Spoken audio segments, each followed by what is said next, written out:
It's time for another video. This one's going to be a fun one. I'm not telling you where I am yet. You're going to have to work that one out. Let's get going.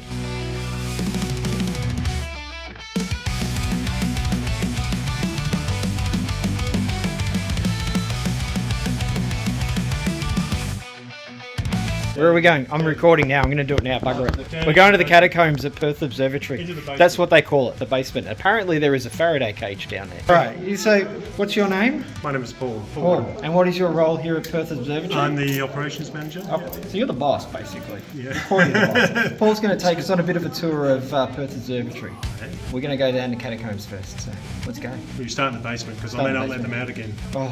There'll be a lot of people who'll be happy about that. Go first, Diego. They have a wood workshop, which is down there, and then they have a metal workshop, which is in here. We can pretty much build, repair anything we need to in here. We have a group of retired blokes called the Wednesday crew who come and tinker with things on a Wednesday, and mostly they dig holes for us for things. Diego, look at all the toys to play with. Where are we now? That's a big telescope, that one. Oh, look at that. What do you keep in there? Well, it has become a bit of a dumping ground for old bits of stuff. What was it used for? Well, it was used as a clock room, so it was isolated. We still have the atomic clock. It's still going. It is still going. It's still going, yeah. Far out. Is it still accurate? That I don't know. Ah. What's in this one here? So what's in this dome here? So this has our 30-inch telescope. Yeah, it's a Dobsonian. I see. You shouldn't ask me to edit it because I'm not a telescope. I know it's a Dobsonian, so someone would have told you that already. Well, I saw it. First telescope that was purchased for public viewing for the observatory. Oh, so we're going to see the original public viewing scope yes. at Perth Observatory. Oh, here we go. I can see this. So you got a Celestron in here. Well, that's our remotely operated telescope. So that's the one Matt uses in his live stream? No, this is connected to. But it's out of action at the moment. It's got some issues. So this is it. This is the cover, yeah. So. Oh, it's a nice cover. We'll have Sticky Beak this way. Oh, look at that. That is a nice telescope. When was this one bought? Oh, here we go. Beyond here. Well, I think that's when it was. It was made. Restored by observatory staff for the 1996 centenary, but that's a 1910. 1910. It's pretty old. That still works? Still works, so you use it on the night sky tour. So. Okay, and so the roof... This roof just slides back okay. That's cool. So on the tours, this one comes out and everyone gets to look through it? Yes. Oh. Yeah. That's pretty cool. Back. That's a beautiful telescope.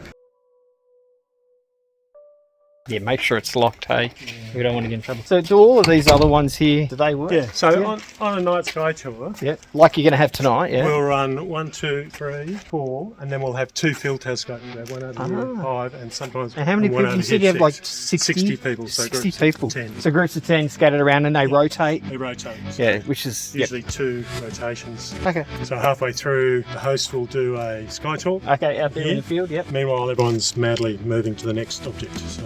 Okay, cool. Yeah. All right, where's this lovely, really cool astrograph? Yeah.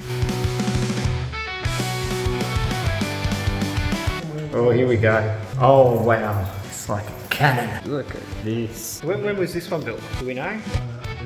Yeah. Can't tell you. So, I'm sorry. That's why I was going to bring Matt with me today. That's all right. It doesn't matter. We'll work it out. And this was the first telescope they ordered from. Built in Ireland? By Grubb & Co? We'll have a look at the sign outside. After its refurbishment, it was used as just a museum piece for years. It's now operational again, so we use this as well for our night sky. So this is a visual... Yeah, we bring people in, they put an eyepiece on them. I mean, it wasn't really designed for... No, it's... Designed for astrophotography. Yeah. And on the full moon tours, yep, they put a plate on the back and they reflect an image of the moon. Ah, yeah. How cool is this, Diego? Why this connection? Technical guy, wouldn't you?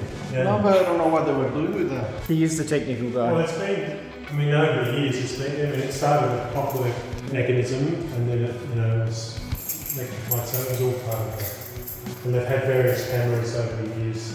It's a visual scope now, so they have eyepieces to look through. Where? There. Oh, no, yeah. And they may put one on the back of this as well. They put one on the back of that as well. Wow. How would they do that? Oh, okay. I think they may use that one. That is cool. So that goes on there and then it becomes a visual telescope. That is nifty. I love it. So it tracks, it's fully motorised, you don't have to wind it back up. No, once we've got it going. Once it's going, it's going. That's pretty cool. But we think it's still the only one of these astrographs that was done for the Carter seal that's still on its original mount and still under its original dome, because this dome came from Kings Park, didn't it? So this the dome is from the original Perth Observatory from Kings Park, which was shifted up here in the 60s. 60s, yeah, late 60s. Yeah.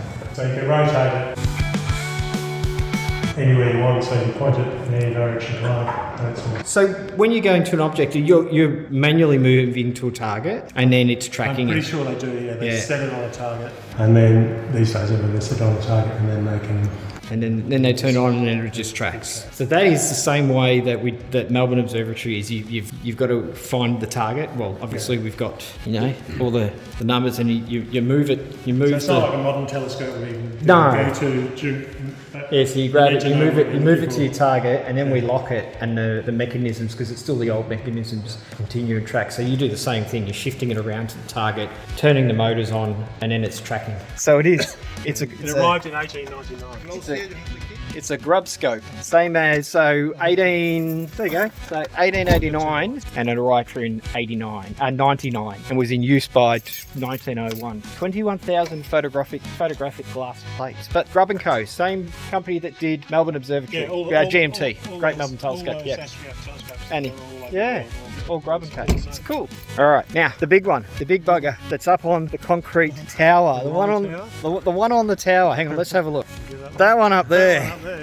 What's that one? Well, the telescope in it is actually on loan from the Knoll Observatory, although it's been here since the 60s. Yeah, so and it hasn't been operational for quite a while. Is it ever going to become operational again? That's a very good question. Do you want it to become operational again? I think we would. For its 50th anniversary, we actually got it rotating and the shutter moving, but we had issues with the shutter. The shutter collapsed, and it's kind of just. We've kind of had. Well, we haven't had the funds to. So, what sort of telescope is it? We'll have to go and look at the sign. Okay, let's go and look at the sign. Let's go check that out.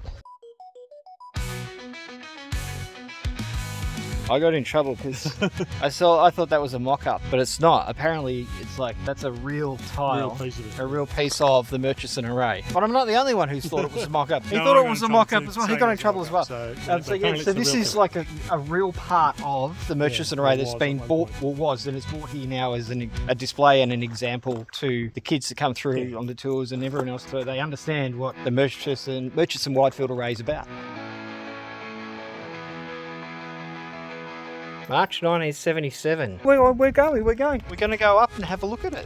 I just love the brutalist nature of this building. The story, I don't know whether it's 100% true, is it needed to be off the ground for the scintillation or whatever to get away from it. But the architect didn't like the look of it, so he actually made it taller just so it looked more impressive. But that may just be a... Do you know what? It's a good story. As someone who's been in the building industry as a designer for a quarter of a century, that rings true. Oh, look, and there's the one we just installed today. Oh, no mucking about. Security. AC/DC live inside of here. High voltage, rock and roll. Telescope sits on this central pier. So this pier here, yep. Yeah, is separate to the rest of the building, so that if the building sways or whatever, yes, you can see the separation there, that it's different. And what's with all the extra? Well, it's sort of counterweighted to make it top. Okay. If it sways, it's supposed to help. Pretty nifty. Hey, Diego, does this remind you of Parks? Yeah. Say hi. Look at this. It's all of this stuff. There's the new edition that we did. That is their transit, where the transit telescope would have been. Let's go and have a look at the wow. Oh, wow. That is something else. What do you like? You like that part down there? Diego likes this bit. Oh my goodness. It smells like old astronomy. So you've even got the crane up there to... Yeah, but none of that's certified or anything anymore. No, it wouldn't be. That's oh man. So what was it used for? So it wasn't used optically. First, it had a photometer on it, and then in the end, it had the very first digital camera that was in Western Australia was built as a research project between Perth Observatory and, let's say, UWA, but it could be. And so that was on there as well. That's in our museum, the original camera. When was the last time it worked or was used? 70s probably. 70s. Yeah. We need to get it working again. It's beautiful. Yeah, it is pretty. It's absolutely gorgeous.